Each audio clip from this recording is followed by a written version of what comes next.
eu já falei para vocês, nós tínhamos uma matéria chamada Aconselhamento Cristão, e o que o nosso professor falava era isso, gente: o verdadeiro conselho cristão está respaldado na palavra de Deus, não está respaldado no teu achismo, na tua opinião, na tua experiência humana, não no que você leu no livro, o que o fulaninho falou, tem que estar respaldado na palavra de Deus. Se está respaldado na palavra de Deus, Deus vai ser responsável daquilo que ele falou, e a palavra de Deus é viva e eficaz. Tanto é que ele fazia prova, ele colocava casos reais não, fictícios, mas como simulando casos reais, de problemas, conflitos familiares, situações assim, e aí você tinha, era 2 perguntas por prova, você tinha que dar a resposta daquele fato, daquela situação, mas tinha que dar no mínimo 2 versículos bíblicos respaldando a tua resposta, senão perdi a questão. Entendeu? Se errou as 2 questões, era 0. Acertou uma, era 5. Acertou as 2, era 10. Não, era tremendo. Era um velhinho, pastor presidente de uma igreja de 15 mil membros, dentista, que Deus levantou. Ele e a esposa são dentistas, começaram num grupo familiar. Tem uma obra hoje com mais de 15 mil membros e mais de 20 igrejas espalhadas pelo México inteiro. Uma das igrejas filhas dele já tem mais membros que a igreja dele. Numa outra cidade de Puebla, tem 20 mil membros, uma igreja filha dele. Então esse velhinho foi meu professor de aconselhamento bíblico. Olha aqui, que coisa tremenda, coisa maravilhosa. Doutor Pardilho, um homem extraordinário, ele e a esposa, 60 e poucos anos, cheio de Deus, um velhinho cheio de Deus. Não dava uma tirada fora.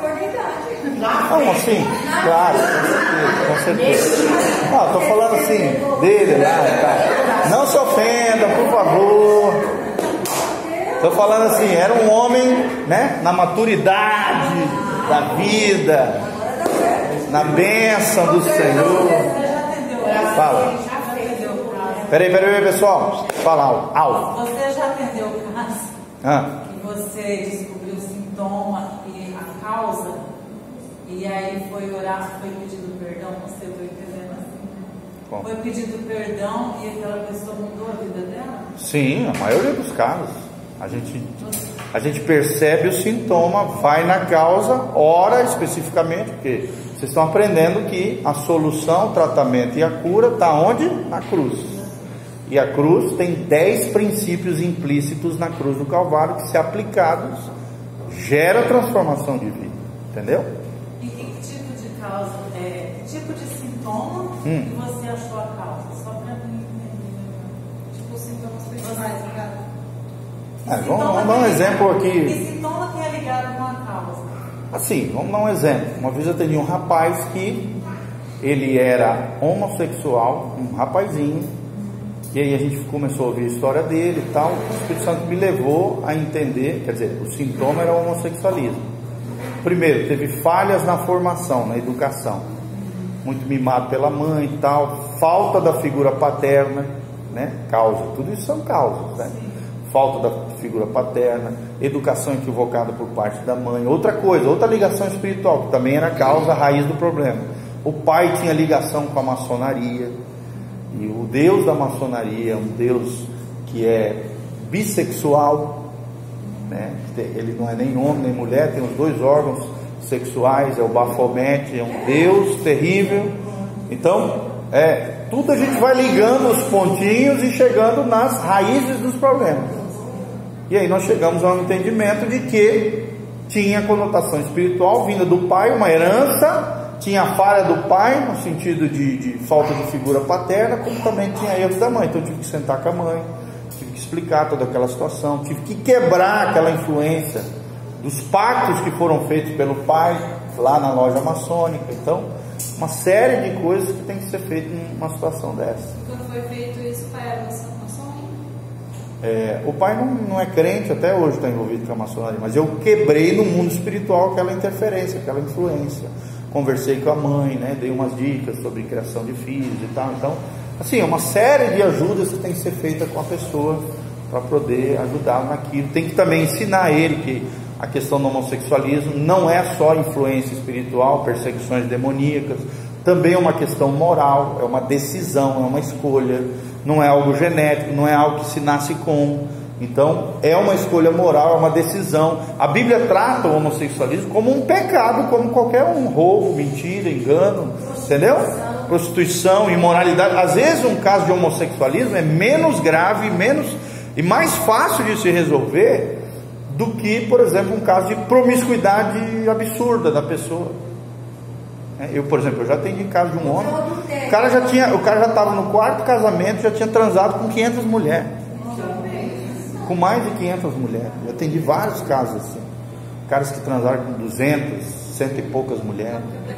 Então, isso é muito mais difícil de se tratar às vezes do que o homossexualismo. Um cara doente, não é? Não, é ninfomaníaco, um cara louco na área sexual, né?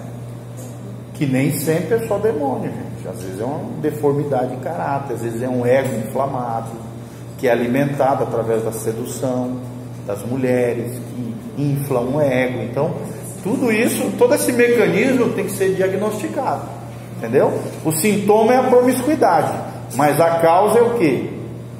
Às vezes é um ego inflamado, é um caráter deformado, é uma má referência do pai que já era promíscuo, o avô, sei lá. Então é uma série de fatores.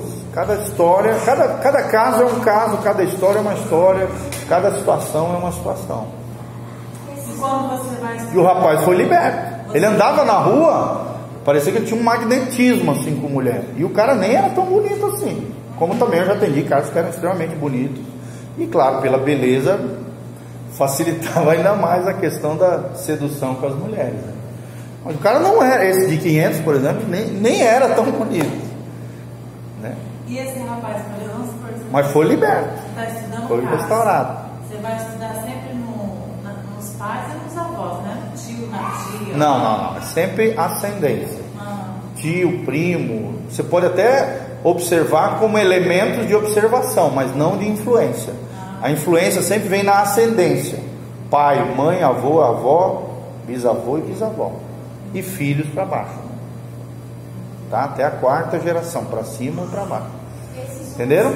Para o lado não se conta. Você pode usar como elemento de observação, né? Porque às vezes se pinga ao redor e cai no cara aqui, no sentido de ter vários pontos de ligação, de observação de fatos e situações crônicas na família. Aí no quadro geral você observa um sintoma de maldição familiar, mas a interferência, a influência, a abrangência só vai através da ascendência. Está lá em Êxodo 20. Fala. Esses homossexuais, eles vão para o inferno? Porque se não se arrependerem, sim, eu acredito. Eles têm coisas de como também o mentiroso, o enganador, o corrupto, entendeu? Todo pecador que não se arrepende vai para o inferno. Isso a Bíblia é clara. Se o homossexualismo, né, a prática homossexual é pecado, como é o adultério, como é a fornicação, como é o engano, a mentira, o roubo, se não houver arrependimento, a meu ver, à luz da Bíblia, eu não vejo saída, tá? Não vejo saída.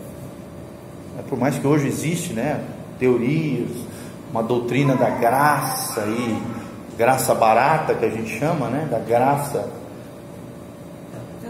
Doutrina da graça é bíblica, mas fazer graça com a graça de Deus não é bíblico, né? Então, hoje se passa a mão em muita coisa, e a nossa sociedade pós-moderna, ela vai muito da questão do sentimento, relativiza muita coisa, e a palavra de Deus não é relativa, ela é absoluta, ela é concreta, ela é objetiva, entendeu? Ela não flexibiliza, ela não tem o inocente como culpado, nem o culpado como inocente. E uma das chaves da palavra de Deus é o arrependimento. Ou seja, se não houver arrependimento em qualquer prática pecaminosa, não há salvação, a meu ver. Porque para mim a maior característica de um salvo é o arrependimento. Se não há arrependimento, coração impenitente, dureza de coração, juízo eterno. Tá bom? Todos entenderam? Beleza?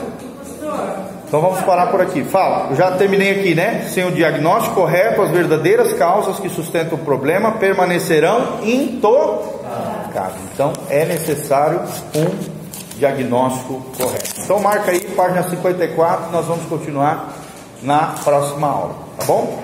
Gente,